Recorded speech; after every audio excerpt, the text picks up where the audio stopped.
Hi, in this video we'll talk about the international marketing mix. So if we click on session 11 to 14,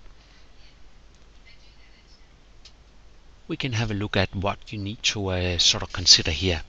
So basically, you need to design a marketing mix that will give people what they want in your target market.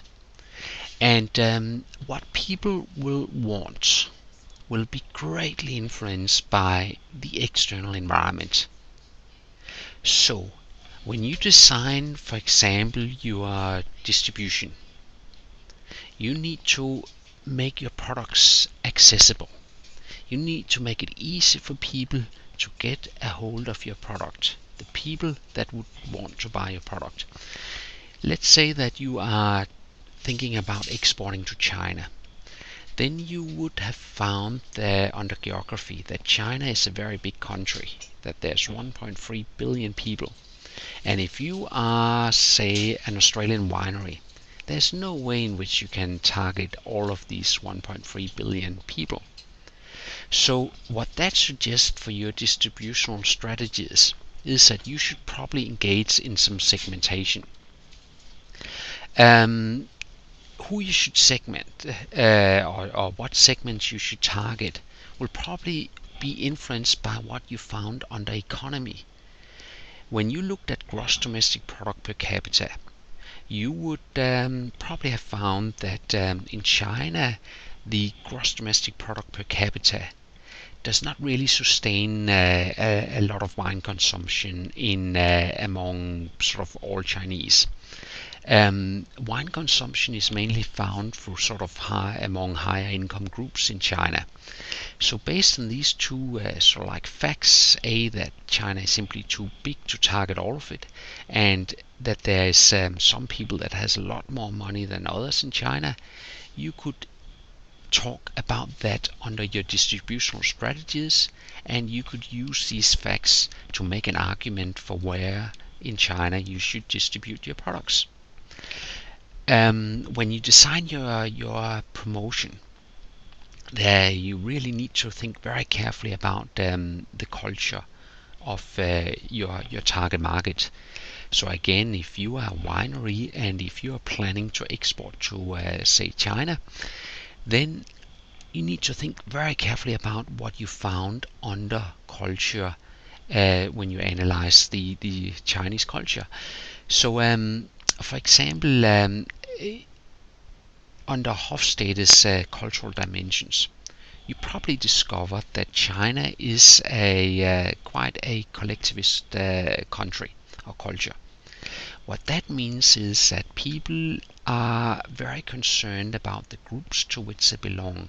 They're very concerned about peer recognition. And that might be something that you could tie into your promotional strategies. So based on what you found in your culture, you should have developed an understanding of consumer behavior in that in your chosen market, and now you should use that knowledge to help design some effective promotional strategies. When you under technology, you might have looked into sort of like the use of different social medias or the uptake of internet or smartphones in your target market, and again that might influence how your promotional strategies should be designed. When you design a pricing strategy for your foreign market, you again probably need to look at what you found on an economy. What can people afford? You might have found that there will be some different types of taxes, or when you export the products into, say, for example, China, you might have found that there are some tariffs that will be added, some percentages that will be added to the price that you will have to charge for your product in the foreign market. And all of that needs to basically be incorporated into your pricing strategies. So your task when you design a marketing mix is to carefully consider what you found in the external environment, and then based around that you need to design a marketing mix that'll give people what they want. When you write up that marketing mix section, it's very important that you don't just make statements. In this section, you really need to focus very much on argumentation. So when you set a price for your product in your foreign market, you need to explain why that price is appropriate. You need to refer back to what you found on economy or what you found on the political legal as an explanation or argument for why your pricing strategies make sense.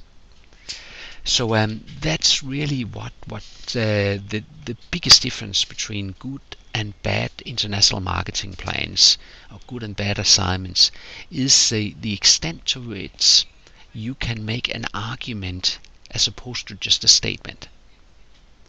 So make sure you refer to the reasons for your recommendations here in the marketing mix. So that's it. Enjoy.